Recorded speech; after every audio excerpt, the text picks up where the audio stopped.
Bismillahirrahmanirrahim. Assalamualaikum warahmatullahi wabarakatuh. Alhamdulillah wassalatu wassalamu ala asrafil anbiya wal mursalin. Amma ba'du. Alhamdulillah, puji syukur kehadirat Allah yang telah memberikan banyak nikmat. Satu nikmat sempat sehingga saya diberi kesempatan untuk melaksanakan Qaidul Fikih. Sholawat serta salam kepada Nabi Muhammad SAW yang telah membawakan Islam dengan perjuangan sehingga kita bisa merasakan Islam sekarang ini. Yang terhormat Bapak Ishak Suryonugroho MSI selaku dosen pengampu mata kuliah Qaidul Fikih. Pada kesempatan kali ini, saya Anissa Marwa Istifarani dengan NIM 224110402243. Dalam video kali ini, saya akan menjelaskan mengenai pengertian sejarah dan kaidah Qaidul Fikih dalam rangka untuk memenuhi tugas ulangan akhir semester Qaidul Fikih kelas 3 PIF.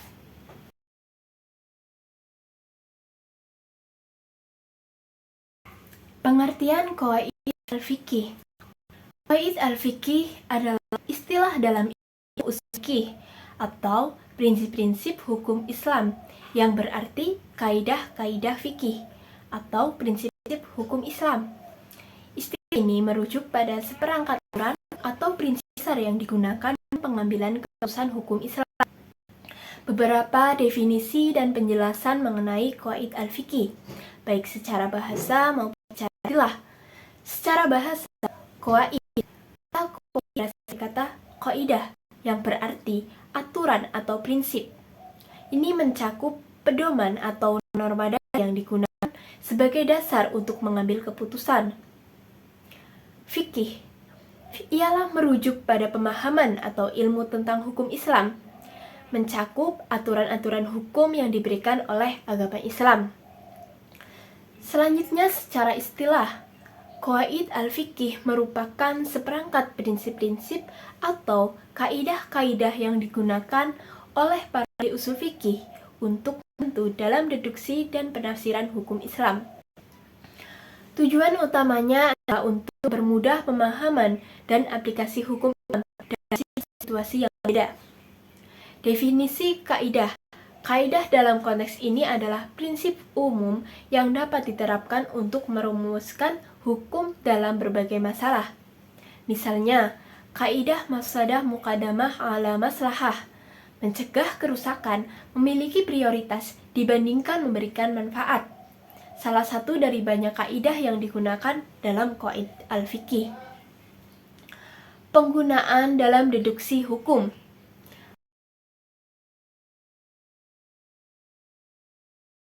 Para ulama menggunakan Qaid al-Fikih dalam proses deduksi hukum untuk menghasilkan keputusan hukum dalam konteks yang mungkin tidak secara eksplisit diatur dalam sumber-sumber hukum utama seperti Al-Quran dan hadis.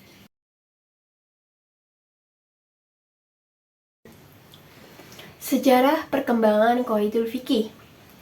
Perkembangan Qaidul Fikih melibatkan evolusi konsep-konsep dan prinsip-prinsip hukum Islam sepanjang sejarah, di mana para ulama berusaha untuk merumuskan pedoman yang dapat diterapkan dalam konteks berbagai permasalahan hukum. Beberapa tahapan penting dalam sejarah perkembangan Qaidul Fikih. Pada era klasik, abad ke-2 hingga ke-7 Hijriah atau 8-13 Masehi. Pada masa ini, para ulama usul fikih seperti Imam Asy-Syafi'i, Imam Malik, Imam Abu Hanifah, dan Imam Ahmad bin Hambal memulai pengorganisasian prinsip-prinsip hukum Islam. Mereka mengembangkan metode istinbat atau deduksi untuk menarik hukum dari sumber-sumber utama seperti Al-Quran dan hadis. Munculnya konsep-konsep dasar Qaidul Fikih seperti istihsan atau penyelarasan dan maslahah mursalah atau kemaslahatan umum. 2. Pertengahan abad pertengahan abad ke-7 hingga 13 Hijriah atau 14-18 Masehi. Para ulama seperti Al-Ghazali dan Ibn Taimiyah memberikan kontribusi dalam menegaskan dan memperjelas prinsip-prinsip usul fikih. Munculnya metode-metode pemahaman hukum Islam seperti Al-Rashid Asy-Syariah atau tujuan-tujuan syariah dan penekanan pada konsep-konsep moral. Yang ketiga, era klasik hingga modern, abad 13 hingga ke 20 Hijriah atau 19 sampai 20 Masehi. Perkembangan qawaidul fikih terus berlanjut dengan kontribusi dari berbagai mazhab dan ulama. Munculnya istilah-istilah khusus seperti ilah atau hukum seperti ilah, atau hikmah atau alasan di hukum yang menjadi bagian integral dari analisis hukum pemikiran hukum Islam. Dari analisis hukum pemikiran hukum Islam, mulai menanggapi tantangan dan dinamika perubahan sosial dan politik. Keempat, pertengahan abad ke-20 hingga sekarang, abad ke-20 hingga ke-21 Hijriah atau 21 sampai 22 Masehi. Pembaruan hukum Islam dan pemikiran usul fikih menjadi signifikan, terutama di dunia Arab dan Muslim. Para cendekiawan dan ulama mulai eksplorasi aplikasi qawaidul fikih dalam konteks kontemporer dan menanggapi isu-isu modern. Adopsi metode-metode baru seperti ijtihad atau interpretasi hukum yang lebih terbuka dan mempertimbangkan maslahah atau kemaslahatan umum. Kelima, globalisasi dan tantangan kontemporer abad ke-21 hingga sekarang atau 22 Masehi sampai saat ini. Para ulama dan cendekiawan terus menyesuaikan qawaidul fikih dengan tantangan global seperti teknologi, ekonomi, dan hak asasi manusia. Pengembangan metode ijtihad yang responsif terhadap realitas kontemporer, dialog antar mazhab dan antar budaya untuk memahami dan menerapkan qawaidul fikih dalam kerangka pluralitas masyarakat global. Pengembangan qawaidul fikih mencerminkan keteguhan umat Islam dalam mempertahankan dan mengembangkan warisan hukum Islam, sekaligus menyesuaikan dengan dinamika zaman untuk memberikan jawaban yang terhadap berbagai tantangan yang muncul. Kaidah qawaid fikih. Kaidah pertama, al-umuru bimaqasidiha. Semua perbuatan tergantung niatnya. Dalil kaidah ini sabda Rasulullah SAW, innamal a'malu binniyat wa innamal likulli amrin ma nawa. Sesungguhnya amal itu tergantung niat dan seseorang akan mendapatkan sesuai niatnya. Hadis riwayat Bukhari, Muslim, Abu Daud, dan Ibnu Majah. Maksud kaidah ini adalah setiap perbuatan manusia, baik dalam hubungannya dengan Allah maupun antar sesama makhluk, ditentukan oleh niat dan tujuan dilakukannya. Dalam ibadah yang kaitannya dengan Allah Azza wa Jalla, niat adalah rukun sehingga menentukan sah tidaknya suatu amal. Sedangkan dalam perbuatan yang kaitannya dengan sesama makhluk seperti muamalah, munaqohah, atau pernikahan, jinayat, tindak pidana, niat merupakan penentu apakah perbuatan tersebut mempunyai nilai ibadah atau sebaliknya, dan apakah sebagai perbuatan yang membawa dosa atau tidak. Niat juga merupakan pembeda antara ibadah yang satu dengan yang lain, seperti ibadah yang fardu dan yang sunnah. Demikian juga merupakan pembeda antara ibadah atau sekedar amal kebiasaan. Ini semua yang membedakan adalah niat. Dan niat itu tempatnya di hati, bukan di lisan.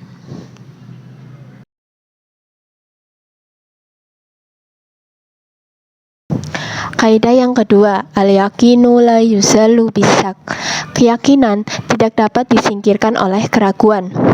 Dalil kaidah ini sabda Rasulullah Shallallahu Alaihi Wasallam yang artinya, apabila salah seorang di antara kamu ragu-ragu dalam sholatnya, ia tidak ingat apakah sudah sholat 3 rakaat atau 4 rakaat, maka singkirkanlah keraguan-keraguan dan dasarilah sesuai yang diyakini. Hadis riwayat Muslim. Yakin artinya makana sabita bin nazar wad dolil, yakni sesuatu yang pasti dengan dasar pemeriksaan atau dengan dasar dalil atau bukti. Sedangkan syak atau ragu-ragu artinya keadaan yang tidak pasti, berada di tengah-tengah antara betul atau tidak, tanpa bisa dikalahkan salah satunya. Maksud kaidah ini bahwa sesuatu yang telah meyakinkan dapat digoyahkan oleh sesuatu yang masih meragukan, kecuali yang meragukan itu naik menjadi yakin. Contoh penerapan kaidah kedua ini, seseorang yang telah berwudu kemudian datang keraguan apakah ia telah berhadas, maka dalam hal ini ditetapkan yang telah diyakini, yakni masih ada wudu atau belum berhadas.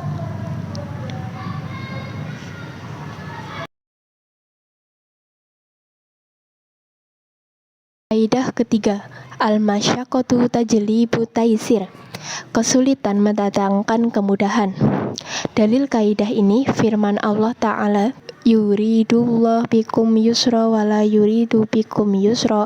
Allah menginginkan kemudahan untukmu dan tidak menginginkan kesulitan. Quran Al-Baqarah ayat 185. Para ulama menerangkan bahwa dari kaidah ini keluar segala bentuk rukhsah atau keringanan. Di antaranya ketika safar, seorang boleh mengqashar atau mengurangi jumlah rakaat dari 4 menjadi 2 rakaat. Boleh berbuka, boleh menghusap khuf lebih dari sehari semalam, dan sebagainya.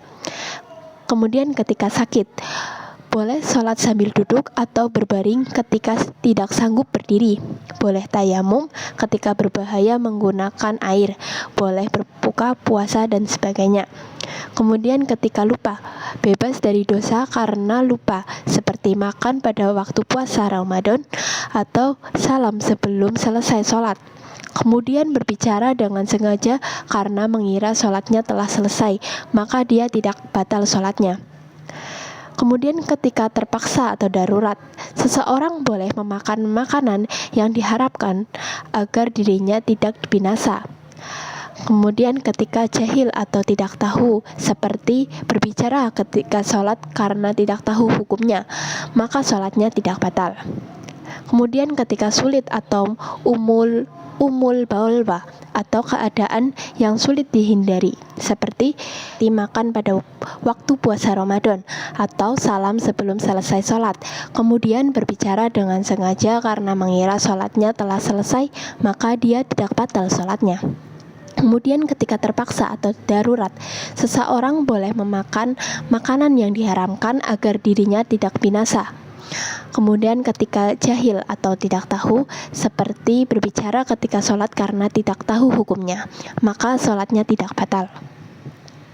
Kemudian ketika sulit atau umul balwa, keadaan yang sulit dihindari, seperti sholat dengan terkena najis yang sulit dihindari, adanya kotoran burung yang tersebar di masjid dan sebagainya.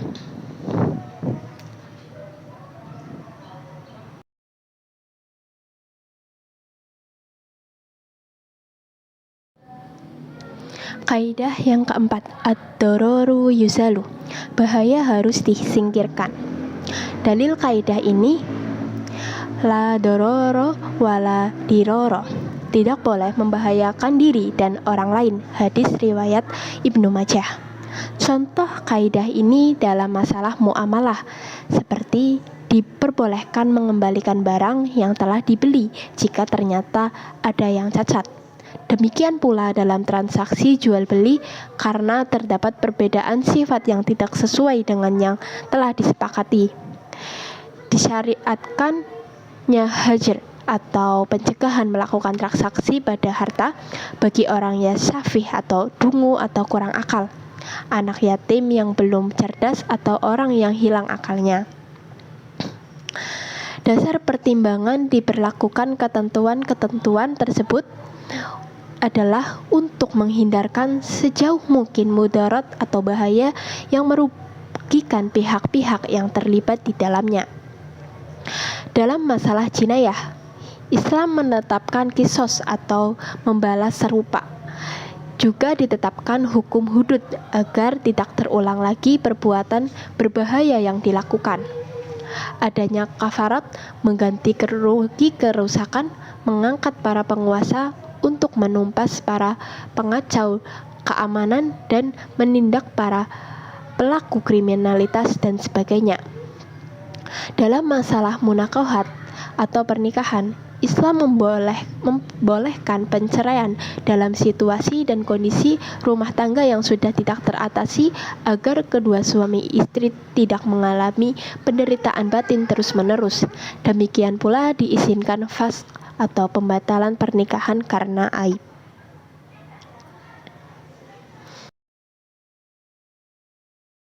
Kaidah yang kelima, al-'adatu muhakamatun. Adat kebiasaan dapat dijadikan hukum. Dalil kaidah ini, pernyataan Abdullah bin Mas'ud radhiyallahu anhu, ma ra'ahul muslimuna hasana fahuwa 'indallahi hasanun. Apa yang dipandang baik oleh kaum muslimin atau para sahabat, maka hal itu baik pula di sisi Allah. Maksud kaidah ini bahwa adat dapat menjadi rujukan hukum dalam beberapa keadaan. Maksud adat menurut para ahli fikih ialah istilah untuk sesuatu yang berulang kali yang telah menetap dalam jiwa karena sejalan dengan akal menurut tabiat yang masih sehat. Berdasarkan definisi tersebut, adat merupakan perkara yang berulang-ulang dikerjakan oleh manusia, sehingga melekat pada jiwa, diterima, dan dibenarkan oleh akal dan tabiat yang masih sehat. Adat menjadi hujah adalah ketika bermanfaat dan tidak bertentangan dengan syariat. Oleh karena itu, tidak termasuk adat sama sekali hal-hal yang membawa kepada kerusakan, kemaksiatan, dan tidak ada faedahnya sama sekali, seperti muamalah secara riba, berjudi, menyabung ayam, dan sebagainya. Meskipun perbuatan-perbuatan itu menjadi kebiasaan dan bahkan mungkin sudah tidak dirasakan lagi keburukannya. Contoh penerapan kaidah tentang usia haid dan balik, batas minimal darah haid dan nifas, lamanya jeda yang bertentangan dengan malah atau berurutan dalam wudu, banyaknya gerakan menurut adat yang dianggap membatalkan sholat dan sebagainya. Dalam hubungannya dengan kaidah tersebut, para ahli fikih menyatakan semua yang hilang dari syarak secara mutlak ada ketentuannya dalam agama maupun bahasa, maka kembali kepada urf atau adat yang berlaku. Contohnya, ukuran nafkah kepada istri dan bentuk ihsan kepada kedua orang tua, serta bentuk silaturahim. Setiap 5 kaidah yang disebutkan tersebut memiliki kaidah turunan yang tidak kami sebutkan. Dan menurut Al-Imam Izzuddin bin Abdussalam bahwa hukum fikih seluruhnya kembali kepada kalimat i'tibaru maslihi wa dar'ul mafsadi, memperhatikan atau mendatangkan maslahat dan menolak mafsadat atau kerusakan atau bahaya.